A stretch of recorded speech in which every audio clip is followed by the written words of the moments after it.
Saio hau Nafarroako gobernuak diruz lagundu du.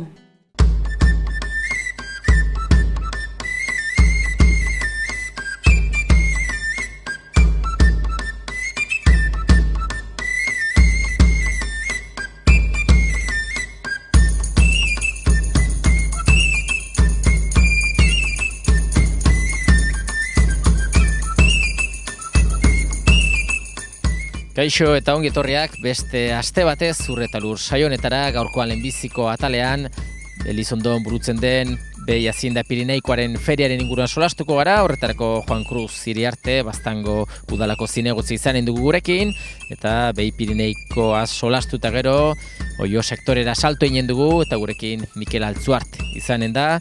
Bera arrautze ekologikoak ekoizten ditu, eta nola dagoen sektorea aipatuko digu. Mikelekin egonda gero, Oiar Usandizaga albaiteruarekin, beti ere gai berri batekin etorriko zaigu eskuartean, eta saioari amaiera emateko Gamio Xarreara hurbildu eta Txominekin egonen gara, ea Joala Jo kultur taldekoak aurtengoan nola egin duten sagardo berria ikusi eta dastatuko dugu.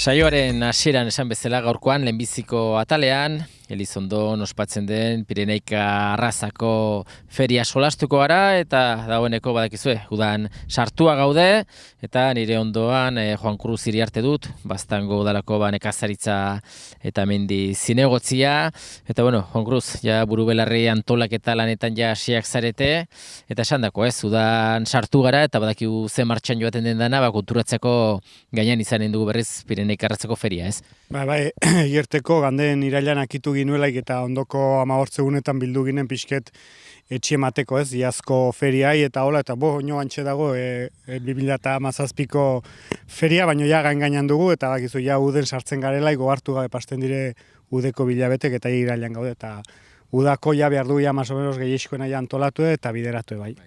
Jendea jakiteko, ja urte kuadreia bat Baztanen Elizondon ospatzen dela, Pireneika arrazako feria hau, antolatzaileak, nork antolatzen du feria?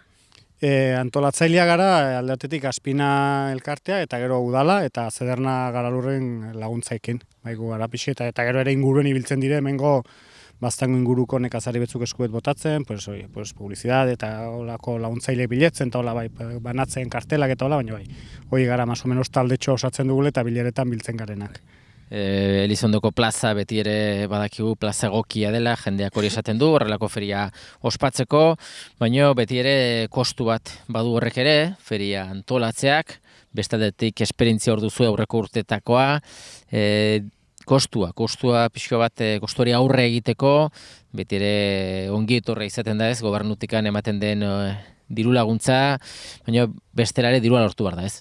Bai, kostu badu bere aurrekontue, alde batetik udala ere ematen du puske bat, Aspina bertze puske bat, eta gero laguntzailek ere hor daude, Nafar gobernuko diru laguntzere badago azkeneko ganden urtean eta urten izan dira urte batzuk just gabe, eta azkeneko bi urteoketan izan dugu, eta bai dena ongi etortzen da dauden gastuak eta betetzeko, eta estaltzeko handik eta hemendik atratzen da diru, eta bai, bakotxa bere partea patuz, eta denen artean atratzen da. Da taldetekan, urteroko moduan, ezakite iraileko azkeneko asteburuan izaten da? Bai, hala da, urten izain da, goite bie da hortzileria, goite bien hasiko direia behiak etortzen taola, eta goite iru eta goite laueko asteburu hortan. Goite launbete ategin dira, goite iru eta goite lau, baina ja hortzileretik hasiko dire Haziendak sartzen taola, bai. Aurreko urtearekin alderatuz, berrikuntzari bada, zozer aipatzeko? Bueno, aurten, zu haixon erranduzun ez, Elizondoko plaza, zenbat baduia aurten ospatzen da 30. urtea da, lehiaketa feria antolatzen dela, ez beti Elizondon, urte honitzi bilidearat eta unet, aldik Elizondon, bertze aldike bertze Pirinetako bertze herrietan, eta hola, eta aurten ospatzen da 30. urtea, Elizondon gusten dute plaza egokie, gu momentuz gustora gaude feriunekin, gusten dugu arras interesgarri dela, eta hoxe, bai, aurten aber nola atratzen den. Beti ere jendeak parte hartu behar duenak, izen eman behar du, zuek antolatzeko pixka bat, ez dakit data aldetik nola duzuen antolatua? Bai, antolatu da taldetik orai aspinatik igurtzeute eskutitza bat nekazari guziei, eta orduen beraiek izena ematen dute, baute iraila ondarra arteo emateko izena, eta ja gero hortik barne, esten garaia barneko antolakuntza iten, plazako antolakuntza zenbatzu bi etorriko diren, zenbatzu gauze prestatu behar diren, eta direna, bai. Beti ere herriko langileak ere bere beti lan egin barri izaten da, ez? Nahiz eta plaza bere izan, aurretik zenbait lan ina diren, azken momenturako, azken egunetako lan desent izaten ere, ez? Bai, hor montatu behar dire, zirgak eta patzen direz, behiak lotzeko patzen diren horiek eta gauzei denak, udaletxeko langileekin antolatzen dire, montatzen dire denak, eta horiek denak montatu momentunten montatu daude, baina orai heldu de bastandarren biltzarra eta gero ondotik santuak eta hola orden hori dena desmontatu inbar da, hor erabilera handia duelakoz plazoi bi datoietan, eta desmontatu eta gero berriz montatu behar da. Nahiko estruktura nahiko montatu dago, baina alere bildu behar dire, berriz edatu, eta fiske bai, egaten da denbora gure kolokatu, argie, dena bai. Beti ere Pireneika baztaneri lotua dago, ez? Badakigu baztanen Behiazinda Pireneiko asko dagoela, abeltzain asko badirela, eta baiarentzat aproposa da Elizondon ospatzi, ez, olako feri bat, ez? Badakigu jendetzak hartzen duela, bai baserretara direnak eta turista kanpotara direnak, eta polita da, zuek alde zaudet, ez, horrelako feriak bertan ospatzeko. Bai, gudala bezala garbi dugu, apostu iten dugu feri hortan, nekazaritzako sektorei bulkada potente bat iritzen zaiguala delako, zegatik Euskal Herri mailan iten den feri eta azoka hundienetai bada, eta gure ustez hemen egotia Elizondon garrantzia hundie badu, eta bai inguruko nekazariek ere erten dute, gozatzen dutela, Behiazinda etortzen den, eta jendea gustora etortzen da, bertze inguruko udalerrietakoak ere agertzen dire, Pirineoko jendea ikusten duzu, jendea ni uste dut gustora etortzen dela, eta gero azkenian bailaren dako asteburu potente bada, landetxeak betetzen dire, ostatuek, jatetxeak, dena azkenian badire inguruko, zeharkako ere ongitortzen zaion jendea ere, bai, jazta gute gualde batetik sektorei laguntzeko, eta inguru ere, bai, baztaneko azkenean asteburu potentea da ere, bai. Ongi, Juan Cruz, data hurbiltzen den heinean, berriz ere bilduko gara, antolatzaileetako baten batekin, eta, espero du gauzak normaltasunean joatea, eta horrelaxe, zueri ere zoriondu ez, urtero iten duzuen udalen aldetikan, iten duzuen lanagatik ere, eta, espero du gauzak dena ongi joatea. Mila esker. Bai, zuei, eta azken gauze, aurten berrikuntza istuna ipetu duzu, galdin duzu, eta pastu zai, baina gogorazi nahi dute, argazki lehiaketan antolatu dugula aurten, eta uztailean 21 biztertian, argazkilari gustetzen zaion mundu guzi, behi buruz iteko argazkiak eta aurkezteko bada lehiaketa bat, eta nahi duen hor dago udaletxeko web orrian basiak eta gauzek, eta animetu jendea parte hartzen. Horrelaxe, jendea aditu duzu, Juan Cruz, ere animatu, argazki politak ateri, parte hartu, eta azken finean Pireneika arraza indartu. Eskerrik asko berriz ere, eta ondo izan? Bai, zuei, benga, eta nahizen arte.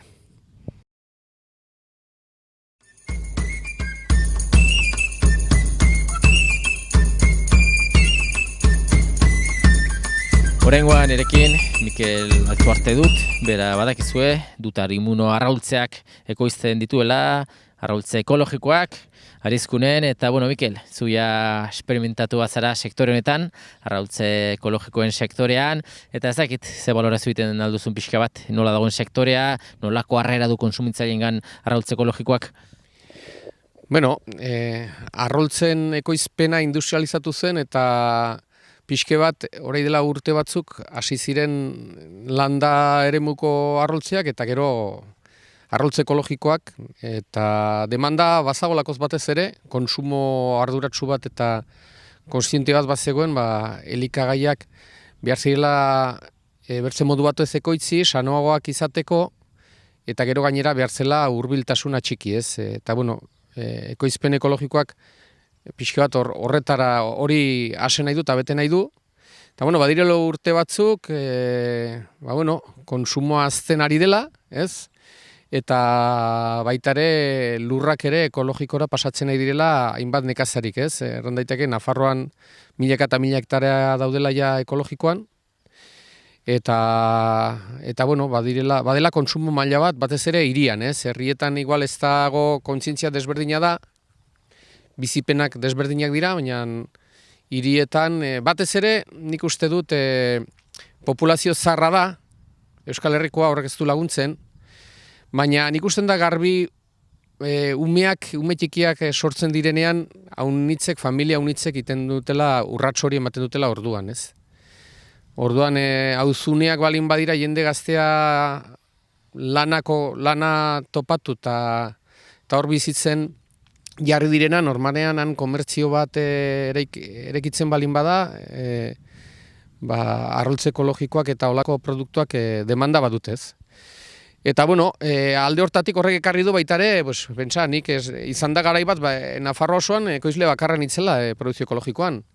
Orain 13-14 bagaude, ez? Eta gainera geografia guztian banatuak. Horren ondorio ere bada, ez? Pixka bat demanda badago, eta, beno, egia erran behar bada ere, arroltze ekologikoa konsumitzen duen porzentaia, eguneko bata izanen da, edo bia, orduan, pentsazazu, naiz eta Nafarroan izan 13 edo 14 ekoizle, eta horrek du meritua, granja industrial batek gu denek baino aize olio gehiago ditu, ez? Denek elkartuta baino aize gehiago. Guk ez dut uste, 14 artean, 12 bat 1000 olio izango ditugu.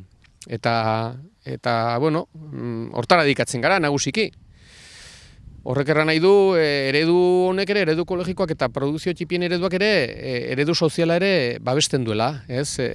Ikusten ari gara, jendea herrietatik hirietara badaiela, garbida, aterabide garbirik ez dela ikusten ere kanpoko eskaintzetan, baina hemen ere, bueno, erreztasunak, nahiz eta gero eta borondate gehiago dagon, administrazio aldetik eta haun izaldiz ez dela horrekin aski, ez? Badire, lehenagotik etortzen diren inertzia burokratiko handiak eta exigentzia handiak, ekoizle txikia babestu beharrean, trabak jartzen zaizkiona, ez? Eta nik uste dut, ekoizle txikiak behar dela bertzenaz enprendizaje hori esaten dena, ez? Edo abiatze hori edo jendeak nor bere lanpostua sortu behar duenean, sentitu daiela ez trabatua, ez erasotua, baizik babestua, ez? Eta orainik da momentua norbait hasten denean, maila guzietako traba gainditu behar dituena, ez?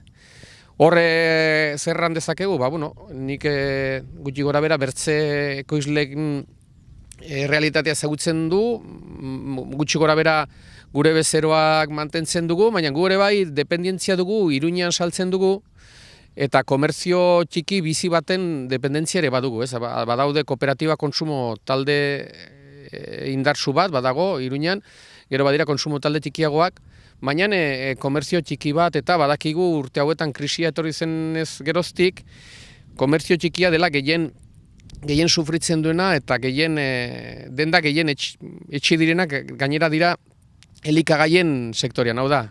Komerzio txikia sufritzen balin badu ere, superfizia hundioien gora berengatik, denda txikiak sufritzen du. Orduan, egia da, batzutan denda txiki bat esten balin badute edo jatetxe bat esten balin badute, bezero bat ere galtzen dugula, ez gure kasuan. Eta, bueno, baina bat galtzen dugunean, saiatzen gara bertzen horbaitekin harremana egiten, eta hemen urgeldoa da kontaminatzen dena, ez? Mugitzen den ura beti garbi, ez? Eta pixkatola ibili behar dugu. Horrelaxe, badakizue orduan baztanen, espaldi txotik, Mikel Altzuarte, Dutarimuno arraultze ekologikoak ekoizten dituela, eta batipat Iruña eta Iruñarri aldekoak zaretenak, ikusten baduzue Dutarimuno arraultzeak, Mikenen oiategikoak dira, eta esan duguna, ekologikoaren alde apostu egin behar da, eta bertako ekoizleak esku bat bota, gu osasuntxu mantentziaren alde. Jarraitu Mikel borroka horretan lanean, azkenean badakigu egiten duzuen lana onuragarria dela guztiontzat, eta aurrerago ere solasteko ara, eskerrezko. Mil esker zuei, eta nahi duzuen arte.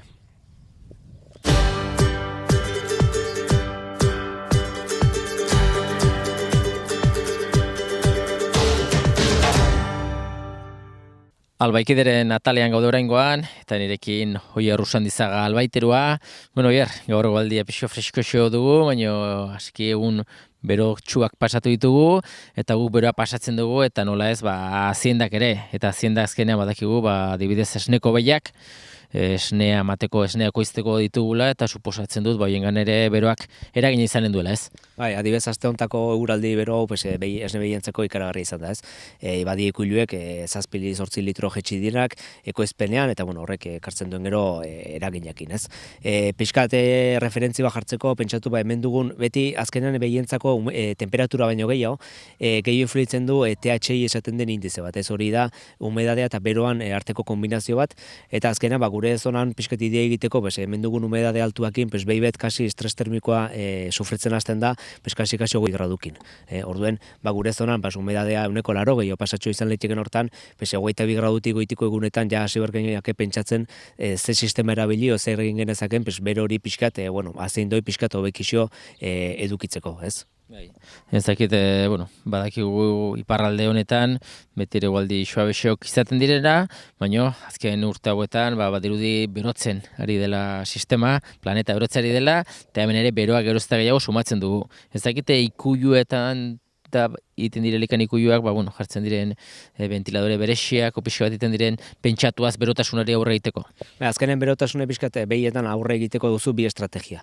Alde bat egiteko leitzake, nutrizioan aldetik, nutrizioan barruen, alimentu eta ura buruz itzengo dugu gero xo, eta bestaliti da instalazio aldetik. Instalazio aldetik, zuk instalazio bat egituzule bereziki berria delaik, pentsatu duzu, metrokarratua behibakoitzeko alik eta metrokarratu gehien egitea, hori, esango genezake, oe beroa, kama kaliente egin ezkero. Kama kaliente udaran oso txarra da, porque berak ere beroa botatzen du, orduan behi behar dute metro asko, adibidez esango genuke 10 metro karratu behi bakoitzeko, eta behar dute gaina goatze hori ere oso frekuente berritu, eta euki alik eta freskoena. Kubikuloen kasuan euki behar dute oso kubikulo komodoak, porque behi berotua daudenean azkenengo goezatzen du etzatekoa. Behi etzaten delaik asko zer bero gehiago setitzen du, hori gehitze behiozu, baduela kubikulo bat oso inkomodoa, zuti denbora asko goten da. Zuti denbora asko goteakin, nekatuago dago, errenak eta gertzen dire, eta behiantzeko ez da batene hona, ez.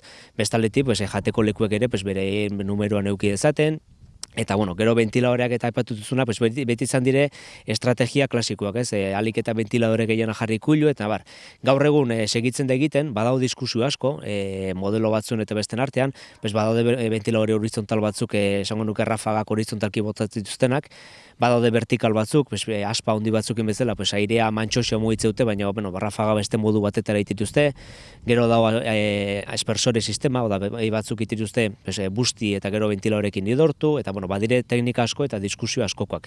Nei hobeto nahi dut zaitena, ikuilu barruan, da ventiladorea jartzea, nahi ventiladore vertikalak onak iruditzen ezkit, porque mugitzen dute haizea oso modu, ez da oso nabarie, baina oso ondo ventilatzeute, baina baldin bada ikuilu bat bereziko humedade askokoa eta bero asko saturatzen dena, hoben alitzeke ventiladore horizontalak, oso inklinatuak behiei korrientea direkto jotzeko, ez goian utzi airea errenobatzeko, baizik eta behiei direktoki jartzeko, eta idea egiteko jarri beharko genuke ventiladore bakasi 8 metro luze bakoitzeko.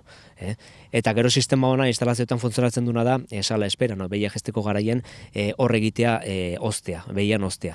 Horre ikusi da, oin bereziki Espainia egualdean egiten dute asko, sala esperan egiten da jarri ventiladoreak, beti tope esango litzeken, abaila hundian, eta egiten dire behia busti. Egiten dire zikloak, 5 minutuko zikloak izaten dire, eta minutu batean behia egoten da aspersorekin bustitzen, eta ventiladorea beti eukitzute tope martxan. Orduan egiten duzuna da behia busti, baino belara idortu. Orduan horrotzen duzu beti sentsazio, gu berotu eta dutxagoz bat hartzen dugunen bezala, gelditzen zara gorputz hobeakin. Eta ikusia da sistema horrek gero, urrengo 3 ordutan, behia mantendu bezakela alibiatuago, edo, pixkat hobekixo. Orduan askotan, ventiladorena baino, kasi zenbailekutan esito gehiago du bustitzeak. Dagoen diskusioa albaiteron artean, teknikon artean da, humedade askoko lekutan, bustitze horrek ongi funtzionatzen duen. Porque nola humedade mentalarea handia den, bustitze horrek, gero ongi evaporatzen duen, hor badau diskusio bat. Baina ni personalki favorable nitzake egitea sala ordeinuan. Eta, bueno, noskire, bero handi hauekin, edatekoa ez daia falta ez, urazkarki nahi duten guztia. Bestaldetik esan duguna nutrizio eta esango nuke uran aldetiko estrategiak, nutrizio aldetikan, azkenean nutrizioa da, alik eta janari apetizibilena ematea, obrado de teknika diferentia, azukre batzuk gehitu, o mezkle pixkatu ura bota, humedade gehiago izateko eta behiak pixkate gehiago erakargarrigo izateko, eta estrategio berena da, bazka botatzea atxaldetan. Osea, iluna barrean edo gaubetan jateute behi gehiena, orduen bazka berriena ordun bota. Jendea normalean hemen goizetan egiten du bazka, inberko genuke tekniko hori pastu atxaldera, behiek atxaldean izateko janaririk berriena. Eta uran partetik hori oso garrantzitsua da, urak, lehenbizi, teorian esaten da, behi bakoitze behitu 10 zentimetro lineal bebederoko, osea, idea egiteko 100 behieko ikulu batean, beharko genituzke 10 metro zabal bebederoa, korriente honakin, azkar bete daitezela eta bereziki ura garbie. Ura garbie esan nahi dut, ura potablea. Osea, guk edaten dugun urbera behar dute behiek. Ez du ali edozein putzutatik hartue edo behar du izan kimikoki eta organikoki ere potablea. Orduan, pentsatu behar da, potabilizatzeko sistemak eta ere oso interesgarria dira, ez. Horrela, orduan, badakigu eguraldia ez dagoela gure esku, baina hoiarrek aipatituen gauza guzti hauek bai, zenbait gauza behintzat moldatzen alditugu, eta espero dugu, poliki-poliki instalazio berrietan batipat kontutan hartzea, geroz da bero gehiago egingo duela, eta, zure hoiar ere, ezakit, gaia aipatu duzu, garbi geratu da, zozer ezakit aipatzekotan. Jendea kostiente zen behar du, kendu ez dugula behin ere ingo estresoi, baina da pixkat minimizatu aldugun moden. Gero gelditzen dena da, etxoritea, eta eguraldia aldatzea, esperatu behar. Horrela, jendeak kontutan hartu du zure gomendio guztiak, eskerrik asko eman, da beste bat arte. Zuei, urrun arte.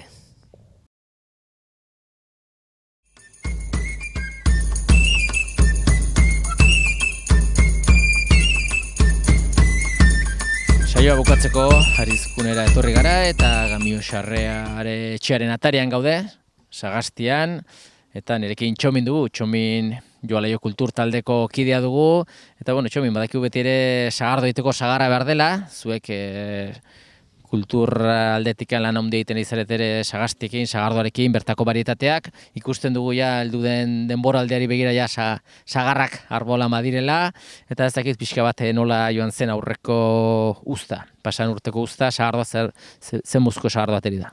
Sagardo ona trazaigu, etzen bertako sagarra izan, bakizuenez sagarrak 2 urtero ematen du sagar golpe fuertea, eta ganden urtean arras urte txarra izan zen, ez zen sagar urtea, eta sagarra azkenean erosi bar izan genuen parte bat guk bildue, baina arras guti, eta gainontzekoa karri bar izan genuen kanpotik, eta karri genuen Goierri ingurutik erosie, eta sagarrarekin inginuen.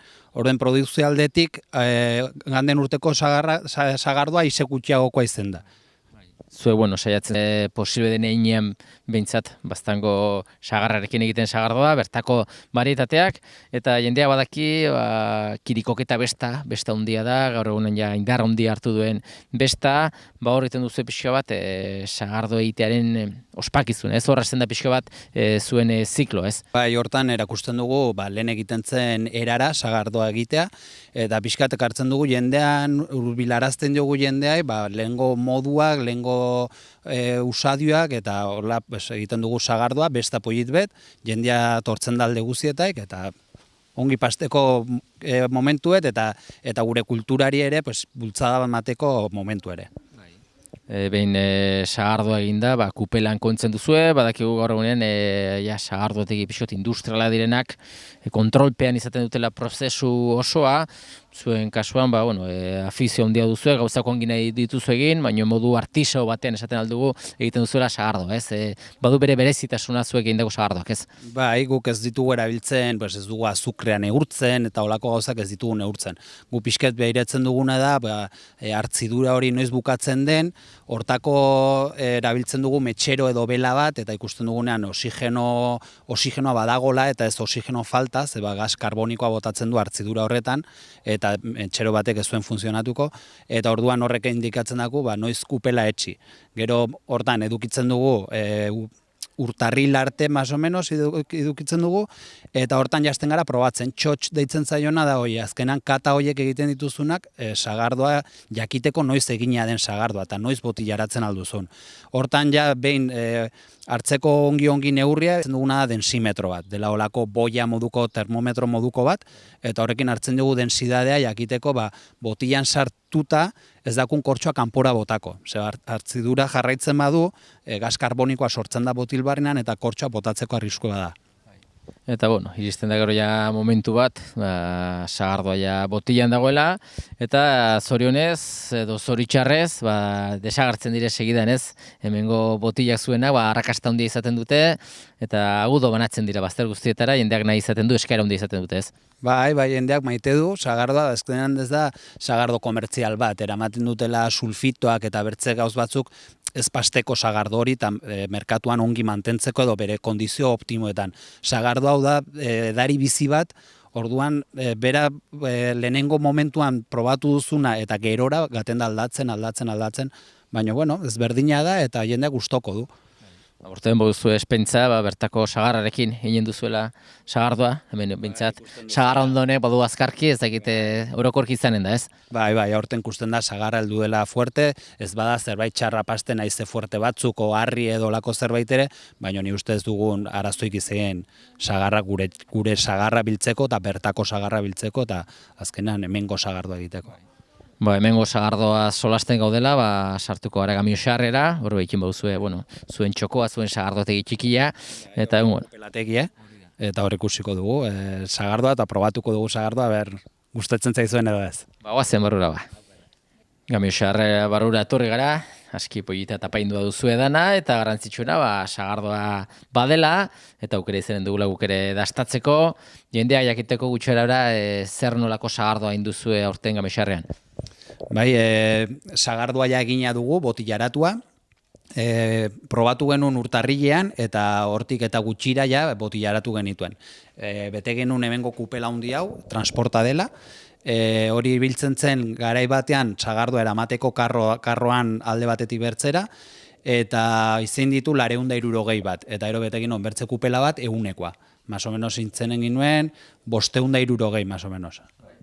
Eta orain ja dana botilletan duzue, botilletan sartzeko orduan, lehen pixoa aipatu duzu ez, kontutan izan behar da azkenean, pixoa zein den momentu ez?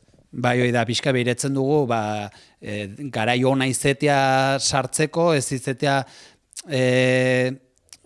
alde batetik, densidade aldetik eta sagardua egine egotea, eta bertza alde batetik ere izetea egun arrastxarrak, arran edut, presio aldetik eta horrela, presio bajuak baldin badaude eta denbora txarraren presagio horrek ere egiten duena da sagardoi mugiaraztea eta zikinago atratzea. Hoi ere pixke behiretzen da. Eta behiratu baino gehiago da dastatu, eginen duguna guk segidan ez, sagardoa, itxura pollita ez, eta zaporea ikusiko du zer nolakoa.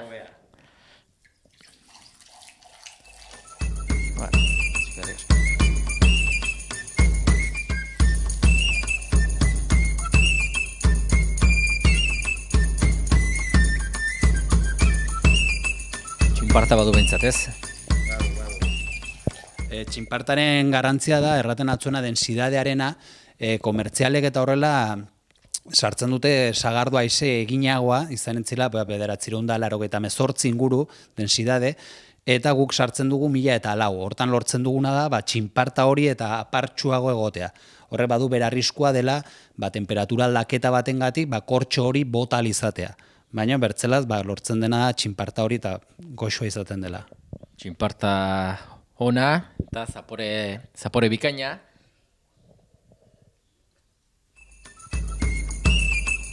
Ikusten da ez, zapore guendekan joanen daikein igual barbadak eigo, baina badu gorputzaia ez. Jendeak uste du sagardoa urteko gauza bat dela, baina guk izan dugu botillak ez ditugunak edan eta 2 urtetara eta aski sagardo ona izeten da 2 urtetara ere. Gero ere, beti ere udako gau luze eta epeloiekin, beroiekin, sagardo freskoa gustora daten da, eta urten badakizue, suerte duzuenak, Gamio Xarreko sagardoa astatzeko, disfrutatu, eta bestek espentza izan helduen urterako sagardo eta sagar gehiago izanen denez, gehioentzako aukera. Eskerri asko Txomin, da zorionak zueri ere egiten duzuen lanagatik urtero, eta alduen urten berriz ere honen gara zuetako batekin. Mila esker. Oida, esker mila unitz, eta animetu kirikok eta bestara tortzera, eta ikustera nola egiten den hemengo lanak eta sagardo lanak.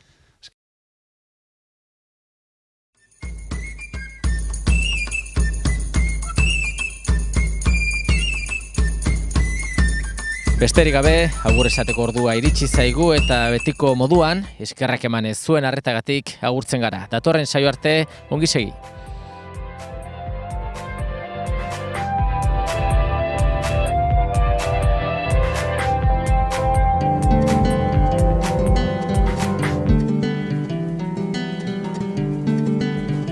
Saio hau Nafarroako gobernuak diruz lagundu du.